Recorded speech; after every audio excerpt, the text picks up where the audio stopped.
Hello नमस्कार दोस्तों, Harshali academy channel में एक बार फिर आपका हार्दिक स्वागत है। हमारे आज के वीडियो में हम रीजनिंग के 10 अति महत्वपूर्ण प्रश्नों के बारे में चर्चा करेंगे। ये सभी प्रीवियस ईयर्स के क्वेश्चंस हैं जो पिछले 2-3 साल में हुई एग्जाम्स में से हमने हैंडपिक किया हुआ है। इसमें हमने सभी टॉपिक्स के प्रश्न इंक्लूड किए हुए हैं और डिफ़िकल्टी लेवल भी हमने डिफ़िकल्ट के साथ साथ ईजी भी रखा है। हम इस वीडियो के दौरान बेसिक कॉन्सेप्ट्स के साथ साथ शॉर्ट ट्रिक्स भी डिस्कस करेंगे, जिससे एग्ज़ाम्स के समय पे आप अपना महत्वपूर्ण टाइम बचा पाएँ और जल्दी से जल्दी इन प्रश्नों को कम से कम समय में हल कर पाएँ। तो आइए शुरू करते हैं। हमारा आज का पहला प्रश्न मैथमेटिकल ऑपरेशन से संबंधित है, जिसमें हमसे कहा गया है कि नीचे दिए गए दो चिन्हों को आपस में बदलने के बाद इस समीकरण का मान क्या होगा, इस वैल्यू का मान क्या होगा, ये हमको ज्ञात करना है। कौन से दो चिन्ह हमें आपस में बदलने हैं? हमें मल्टीप्लाई और डिवाइड के मतलब गुणा और भाग के चिन्ह आपस में बदलने हैं। तो पहले देखते हैं समीकरण हमको क्या दिया हुआ है। हमें दिया गया है 47 धन 13 डिवाइड बाय 65 गुणित 5 माइनस 16। अब जब चिन्हों को आपस में बदल देंगे तो समीकरण क्या हो जाएगा? ये हो जाएगा 47 धन 13 और डिवाइड की जगह आ जाएगा मल्टीप्लाई, तो यहाँ पे कर देंगे हम मल्टीप्लाई। उसके बाद यहाँ पे आ जाएगा हमारे पास मल्टीप्लाई की जगह डिवाइड, ये डिवाइड कर दिया। उसके बाद -5 माइनस 16। तो अब बॉडमेस नियम लगाते हैं। बॉडमेस नियम में सबसे पहले हमें डिवाइड करना होता है। इसको डिवाइड कर देंगे तो ये 5 और ये 13, ये 13 बार कट जाएगा। अब देखते हैं आगे क्या होता है। 47 धन, अब ये 13 गुणित 13 हो गया, तो ये कितना हो गया? 169 माइनस 16। इसको आपस में जोड़ देते हैं तो अब क्या हो जाएगा हमारे पास? 7 और 9 16, हासिल का आया 1, 6 और 4 10 और 1 11, हासिल का आया 1, ये हो गया 216 और उसमें से 16 घटा देंगे तो हमको 200 मिलेगा। ऑप्शन नंबर सी हमारा सही उत्तर होगा। आगे बढ़ते हैं दोस्तों। अब ये देखिए कोडिंग से संबंधित प्रश्न है। हालांकि ये भी एक मैथमेटिकल ऑपरेशन से ही हल होगा। हमें कहा गया है कि यदि 96C3 का मान 32 है और 28C8 का मान 36 है तो हमको इस समीकरण का मान ज्ञात करना है। हमसे कहा गया है 96C3 इज इक्वल टू 32। अब ये जो C है ये एक मैथमेटिकल ऑपरेशन है, या तो प्लस है या माइनस है या फिर मल्टीप्लिकेशन है या डिवीजन है।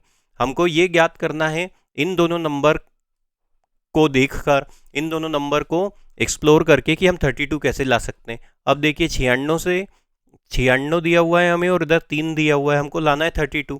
तो अगर 96 में हम 3 का भाग दे दें तो हमको क्या मिलता है? हमको 32 मिलता है। मतलब कि इसका अर्थ क्या हुआ? सी जो है वो किसको रिप्रेजेंट कर रहा है? वो डिवाइड को रिप्रेजेंट कर रहा है। दूसरे वाले समीकरण से भी इसकी पुष्टि कर लेते हैं। दूसरा समीकरण क्या दिया हुआ है हमको? 288 और उसके बाद दिया हुआ है C8। अब हमको C अगर भागे तो ये क्या हो जाएगा? 288 बटे में 8, 8 एकम 8, 8 तिया 24, बचे 4, 8 छंग 48। हाँ जी, तो हमको यहाँ पे 36 मिल गया। तो C का मतलब क्या होता है? C का मतलब होता है भाग देना। अब हमसे किसका मान पूछा गया है? 408।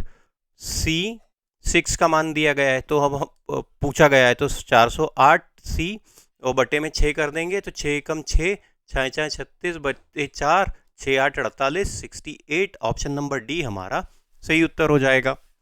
आगे बढ़ते हैं। मिरर इमेज से संबंधित प्रश्न है। अब हमसे कहा गया है कि जब दर्पण को रेखा ए बी पर रखा जाए तो आकृति की दर्पण छवि क्या होगी, हमको ज्ञात करना है। एक ये इमेज दी हुई है हमको और हमसे कहा गया है कि जब इसे ए बी लाइन पर रखा जाएगा तो इसकी मिरर इमेज क्या होगी, ये हमको ज्ञात करना है। अब देखिए जब भी इस प्रकार का प्रश्न आता है तो मिरर इमेज में हमें ये कॉन्सेप्ट यूज़ करनी होती है कि जो पास की आकृति है वो पास में ही बनती है।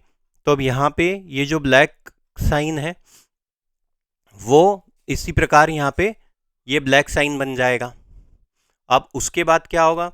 ये जो एक स्लांट लाइन है, जब इसको इमेज इधर रखेंगे हम मिरर पे तो ये किस प्रकार से हो जाएगी? ये इस प्रकार से हो जाएगी। तो वो वाले ऑप्शन देखते हैं जिसमें ये स्लांट लाइन इस प्रकार से हो, क्योंकि ये ब्लैक वाला तो चारों में कॉमन है, तो ये जो तिरछी लाइन है ये इस आकृति में मिल रही है, इसमें मिल रही है, लेकिन ऑप्शन नंबर सी में नहीं मिल रही, तो ऑप्शन नंबर सी तो हमारा रूल आउट हो गया।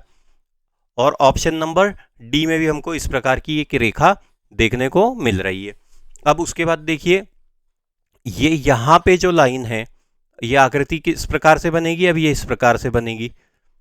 अब यहाँ पे ये जो लाइन दी हुई है हमको, ये जब मिरर पे आएगी तो ये इसके विपरीत क्रम पे चली जाएगी, मतलब ये कैसी दिखेगी, ये हमको इस प्रकार से दिखेगी, ये आकृति इस प्रकार से दिखेगी। अब ऑप्शंस में देखते हैं कि ये आकृति कहाँ पे देखने को मिल रही है। ये देखिए इस प्रकार की आकृति ऑप्शन नंबर ए में तो नहीं है, तो ऑप्शन नंबर ए भी रूल आउट हो गया। ऑप्शन नंबर बी में है और ऑप्शन नंबर डी में है। अब और आगे बढ़ते हैं, तो ये वाली आकृति बना ली हमने। अब इस प्रकार से ये कैसी दी हुई है, ये इस प्रकार से दी हुई है आकृति। फिर ये जो ब्लैक स्पॉट है यहाँ पे, ये इस साइड आ जाएगा, ये यहाँ पे आ जाएगा, ये वाला ब्लैक स्पॉट बन जाएगा। तो यहाँ तक तो अब देखते हैं ये वाले जो दो ऑप्शन हमारे पास बच रहे हैं, ऑप्शन नंबर बी और डी, इसमें तो ये इमेज एग्जैक्टली टैली कर रही है। अब यहाँ पे ये जो है ये किस प्रकार से बनेगा, ये यहाँ पे ये ऐसी आकृति बन रही है। अब ये सिर्फ ये जो दो रेखाएं हैं यही हमें बताएंगी कि इसमें कौन सा ऑप्शन सही है कौन सा ऑप्शन गलत है। अब एक ये जो इस प्रकार से रेखाएं हैं मिरर इमेज पे, ये ऐसी बन जाएंगी, इस प्रकार से तिरछी हो जाएगी। तो यहाँ पे ये वाली जो रेखा है ये तो एग्जैक्टली सेम है, ये किसमें, बी में भी सेम है और डी में भी सेम है। अब देखिए बी में ये वाली जो दूसरी रेखा है ये यहाँ पे कॉर्नर से शुरू हो रही है, लेकिन आकृति में ये जो दूसरी रेखा है ये कॉर्नर से शुरू नहीं हो रही है, तो ये यहाँ से शुरू होकर लगभग यहाँ पे खत्म होगी, कॉर्नर पे नहीं जाएगी। तो हमारा ऑप्शन नंबर डी सही उत्तर होगा। ये थोड़ा डिफिकल्ट लेवल का प्रश्न था, हमने डिस्कस किया ही था कि हमने डिफिकल्ट और इजी दोनों प्रकार के प्रश्न हमारे इस वीडियो में इंक्लूड किए हुए हैं। आगे बढ़ते हैं दोस्तों, कोडिंग डिकोडिंग से संबंधित प्रश्न है। अब हमसे क्या कहा गया है, गर्ल को इस प्रकार से कोडित किया गया है, तो उस कोड भाषा में कैप्ट के लिए क्या कोड होगा ये हमको ज्ञात करना है। तो कोडिंग अल्फ़ाबेट से संबंधित जब भी कोडिंग डिकोडिंग का प्रश्न आता है, हमें प्लेस वैल्यू वाला कॉन्सेप्ट हमेशा लगाना चाहिए। ए बी सी से लेके एक्स वाई जेड तक 26 लेटर होते हैं और हम इनकी प्लेस वैल्यू कैसे लिखते हैं, ए की 1, बी की 2, सी की 3 और अंत में एक्स हो जाता है 24, वाई हो जाता है 25, जेड हो जाता है 26। इसको हम बोलते हैं फर्स्ट सीरीज की प्लेस वैल्यू। इसी प्रकार सेकंड सीरीज की प्लेस वैल्यू हम कैसे लिखते हैं, जब z के आगे हम फिर से अल्फ़ाबेट लिखना चालू कर देते हैं। ये कैसा हो गया, z के बाद a b c, तो a की प्लेस वैल्यू फिर से हम लिखते हैं ये 26 पे ख़त्म हुआ, तो यहाँ पे a के सामने a की प्लेस वैल्यू 27, तो ये हम यहाँ पे लिख लेते हैं सेकंड सीरीज की प्लेस वैल्यू। a हो जाता है 27, b हो जाता है 28, d हो जाता है, c हो जाता है 29 और इसी प्रकार आगे बढ़ते हैं। तो ये सेकंड सीरीज की प्लेस वैल्यू हो जाती है। और दूसरा एक कॉन्सेप्ट और जो हमको याद रखना होता है वो है अपोजिट लेटर वाला। अपोजिट लेटर वाला क्या कॉन्सेप्ट होता है, अपोजिट लेटर पेयर वाला कॉन्सेप्ट क्या होता है, जब दो अल्फ़ाबेट दिए हों और उनकी प्लेस वैल्यू का जो सम हो अगर वो 27 हो तो हम उसे अपोजिट पेयर बोलते हैं। जैसे ए और जेड, ए हो गया 1 पे और जेड हो गया 26 पे, दोनों को जोड़ने पे हमको 27 मिलता है। इसी प्रकार बी और वाई को देखिए, तो बी होता है 2 पे, वाई होता है 25 पे, दोनों को जोड़ने पे 27 मिलता है। ये तीन कॉन्सेप्ट हमें मुख्यतः प्लेस वैल्यू के कॉन्सेप्ट में याद रखने होते हैं। अब हमसे क्या कहा गया है, यहाँ पे कहा गया है गर्ल, GIRL, इसको कैसे कोडित किया गया है, QWNL के रूप में। G की प्लेस वैल्यू होती है 7 होती है, I की होती है 9, R की होती है 18 और L की होती है 12। इसी प्रकार Q की जो प्लेस वैल्यू होती है वो होती है 17, W की होती है 23, N की होती है 14 और L की होती है 12। अब इसका देखते हैं क्या कनेक्शन है आपस में। अब यहाँ पे देखिए 7 से लेके हम 17 पे आए, मतलब +10 हुआ। 9 से लेके 23 पे आए, मतलब यहाँ पे जो एक अंतर है वो एक सिमेट्रिकल अंतर नहीं है। 18 से लेके 14 यहाँ मतलब माइनस हो रहा है, यहाँ से 12 का 12 ही है, तो यहाँ पे सिमेट्रिकल अंतर नहीं मिल रहा है। अब देखते हैं इसको कैसे निकाल सकते हैं, हम डायगोनली देखते हैं। 7 से लेके 12 पे आए मतलब यहाँ पे +5 हुआ। 9 से लेके 14 पे आए, यहाँ पे +5 हुआ। उसके बाद आर अगर इस प्रकार देखें तो जी से एल आए मतलब ये +5 हुआ। आई से लेके वी मतलब 9 से 14 तो यहाँ पे +5 हुआ। आर से लेके 18 मतलब यहाँ पे +5 हुआ। और 12 से लेके 17 मतलब यहाँ पे भी +5 हुआ। तो क्या लॉजिक लगा है कि प्लेस वैल्यू में हमने +5 कर दिया है और डायगोनली उनको अपोजिट कर दिया है। अब अगर कैप्ट को देखें तो कैप्ट की प्लेस वैल्यू लिख लेते हैं। ये हो जाता है 11, ये हो जाता है 5, ये पी हो जाता है 16 और ये हो जाता है 20। +5 वाला कॉन्सेप्ट लगाना है तो 20 में अगर +5 करेंगे तो हमको मिलता है 25, 16 में अगर +5 करेंगे तो हमको मिलता है 21, 5 में अगर +5 करेंगे तो हमको मिलता है 10 और 11 में अगर +5 करेंगे तो हमको मिलता है 16। 25 पे की प्लेस वैल्यू पे आता है y, 21 पे आता है u और 10 पे आता है j और 16 पे आता है p। तो y u j p option number D हमारा सही उत्तर होगा।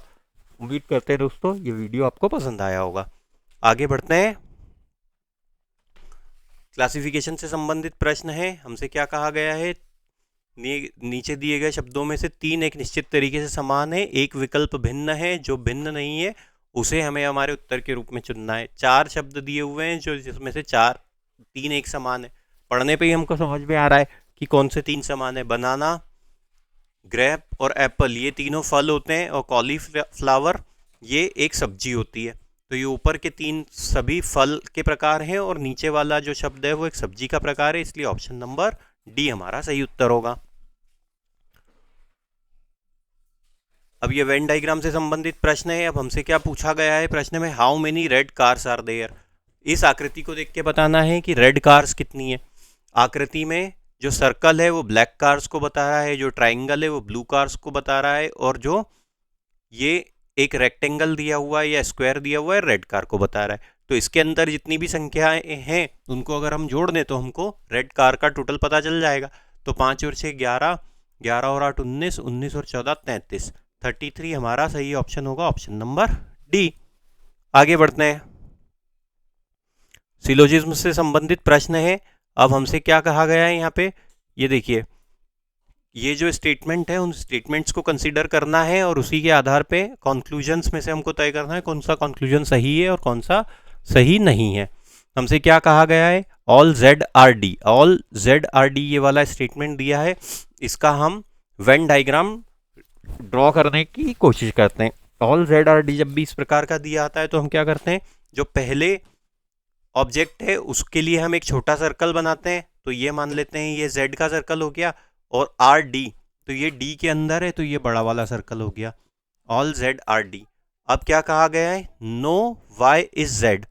अगर जेड ये सर्कल वाई को रिप्रेजेंट करता है तो जेड और वाई में आपस में कोई संबंध नहीं है। तो ये एक संभावना तो ये बन जाती है हमारे पास। और दूसरी संभावना इस डायग्राम की क्या बनेगी, अगर ये z है और ये d है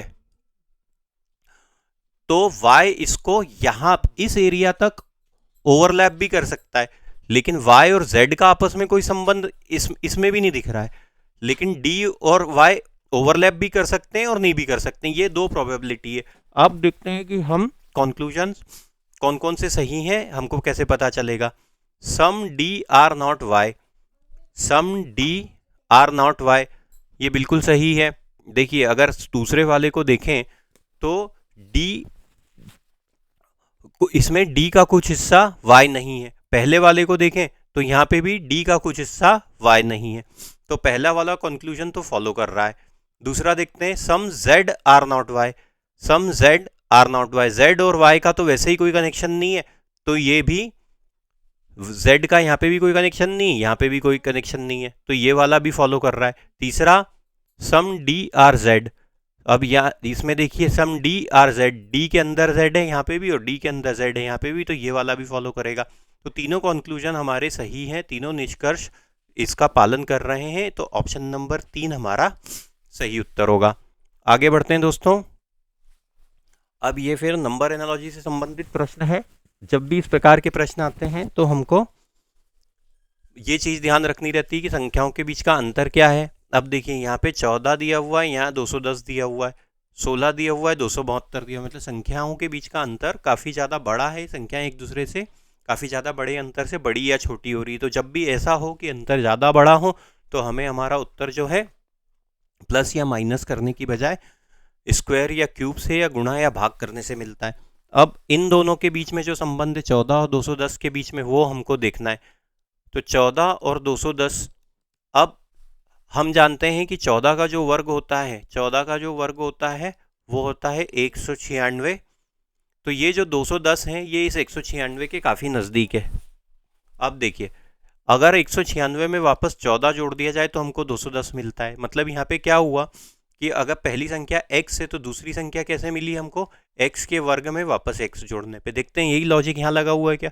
16 का वर्ग होता है 256, और 256 में वापस 16 जोड़ दें तो हमको क्या मिलेगा, 6 दूना 12, 7 और 2। हाँ जी, यहाँ पे भी यही लॉजिक लगा हुआ है कि पहली संख्या x है तो दूसरी संख्या x का वर्ग धन x हो गई। तो अब यहाँ पे क्या दिया हुआ है, 13। तो 13 का वर्ग क्या होता है, 169, और इसमें फिर से हम 13 जोड़ देंगे तो हमको क्या मिलेगा, 9 और 3 12, हासिल का आया 1, 6 और 1 7 और 1 8 और 1, यहाँ पे हो जाएगा 182। ऑप्शन नंबर डी हमारा सही उत्तर होगा। आगे बढ़ते हैं दोस्तों, फिर से फिगर्स से संबंधित प्रश्न है। हमें क्वेश्चन मार्क के स्थान पे आने वाली आकृति याद करनी है। ऑब्जर्वेशन पे बेसिस पे हम इस सवाल को हल कर सकते हैं। अब यहाँ पे देखिए, ये वाली जो आकृति थी जब वो सेकंड फिगर में आती तो कैसी बन जाती है। ये जो त्रिभुज है, ये त्रिभुज यहाँ से 90 डिग्री मूव होके ऊपर चले जाता है। मतलब ये वाला जो हिस्सा है इसको क्वाड्रेंट बोल देते हैं हम इस सर्कल का। इसका सर्कल का जो चौथाई हिस्सा है, ये चौथाई हिस्सा ऊपर की तरफ काउंटर क्लॉकवाइज इस दिशा में मूव होके ऊपर चले गया। और ये वाला जो हिस्सा है, ये देखिए, ये वाला जो हिस्सा, मैं कलर बदल लेता हूं ताकि और आपको आसानी से दिखे। ये वाला जो हिस्सा है, ये हिस्सा भी 90 डिग्री मूव होके ऊपर की तरफ चले गया। यहां पे ये देखिए, इधर दिख रहा है हमको। तो पहली से दूसरी आकृति में हुआ क्या है, पहले तो 90 डिग्री से 90 डिग्री से ये घड़ी के विपरीत दिशा में मूवमेंट हुआ है। उसके बाद यहाँ पे ये लाइट थी, मतलब ये सिर्फ इसकी बाउंड्रीज थी। इधर आने पे 90 डिग्री आने पे ये पूरी तरह से फिल हो गया। मतलब इसमें जो ये खाली था ये कलर हो गया, और यहाँ पे ये जो आकृति थी पूरी डार्क थी, वो यहाँ पे कलरलेस हो गई, मतलब सिर्फ बाउंड्रीज बची। ये लॉजिक लगा। फिर देखिए दूसरी से तीसरी आकृति पे आए तो क्या हुआ, ये वाले क्वाड्रेंट को ही हम तो ध्यान में रखते हुए चलते हैं। तो ये वाला क्वाड्रेंट फिर से 90 डिग्री काउंटर क्लॉकवाइज घड़ी की विपरीत दिशा में मूव होके इसे ऊपर की तरफ आ गया। और ये जो सर्कल था ये 90 डिग्रीज मूव होके यहाँ पे आ गया। लेकिन अब इसमें कलर हो गया, पहले ये हॉलो था, अब ये कलर हो गया। यहाँ पे जो आकृति थी वो भी 90 डिग्री मूव करके एक दूसरी आकृति ने उसकी जगह ले ली है, एक पेंटागन आ गया है। तो आगे क्या होगा, 90 डिग्री फिर से मूवमेंट होगा। तो ये वाला जो क्वाड्रेंट है वो किधर आ जाएगा, वो इस दिशा में आ जाएगा। तो सबसे पहले तो हम फिगर्स में देखते हैं कि इस प्रकार की आकृति ऑप्शंस में कहाँ पे दी हुई है। पहले वाले ऑप्शन में दी है तो ऑप्शन ए तो हमारा रूल आउट हो गया। दूसरे में दी हुई है, तीसरे में दी हुई है, चौथे में दी हुई है। अब देखते हैं उसके बाद क्या होगा। ये जो सर्कल है ये मूव होके इधर ऊपर की तरफ आ जाएगा, मतलब यहाँ पे आ जाएगा। और चूंकि ये यहाँ पे कलर वाला था तो अब ये खाली हो जाएगा। तो देखिए यहाँ पे जो सर्कल दिया हुआ है ये डार्क दिया हुआ है, तो ऑप्शन नंबर सी भी हमारा रूल आउट हुआ। अब ये वाली जो आकृति है ये 90 डिग्रीज काउंटर क्लॉकवाइज मूव होके कहाँ जाएगी, नीचे की तरफ आ जाएगी। और ये खाली थी तो ये भरी हुई हो जाएगी। ये खाली थी तो ये भरी हुई कहाँ, कौन से वाले ऑप्शन में दिख रही है हमको, ये देखिए यहाँ पे दिख रही है हमको ऑप्शन नंबर बी में भी दिख रही है और ऑप्शन नंबर सी में भी दिख रही है।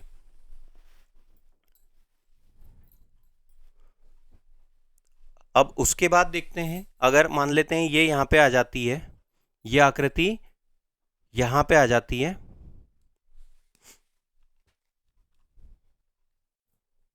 एक चीज़ हमको और ध्यान रखनी थी, जैसे कि ये जो ट्राइंगल था वो यहाँ पे मैं कलर बदल लेता हूँ ताकि फिर से हमको समझ में आए।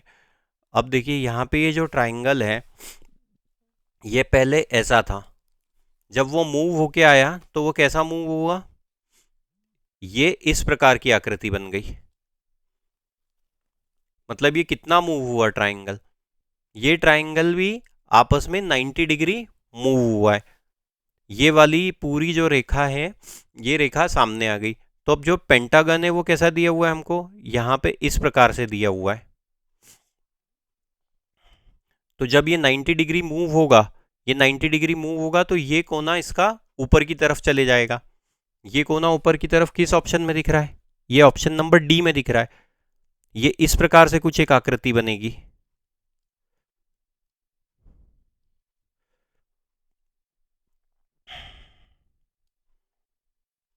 इस प्रकार से कुछ आकृति बनेगी। ये कोना लगभग यहां पे रहेगा इस प्रकार से, लेकिन ऑप्शन बी में ये वाला कोना इधर बाहर की तरफ यहां पे निकल रहा है। तो ऑप्शन नंबर डी हमारा सही उत्तर होगा। काफ़ी ज़्यादा कंफ्यूजिंग ऑप्शंस थे इस प्रश्न में, थोड़ा डिफिकल्ट लेवल का सीजीएल लेवल का प्रश्न था। ऐसे प्रश्नों को हमको करने में जो समय लगना चाहिए वो लगभग 30 से लेके 35 सेकंड में ये प्रश्न हमको हल कर देना चाहिए। उम्मीद करते हैं दोस्तों वीडियो आपको पसंद आया होगा। कृपया करके हमारे चैनल को सब्सक्राइब कीजिए और इस वीडियो को अधिक से अधिक मात्रा में शेयर कीजिए। Thank you.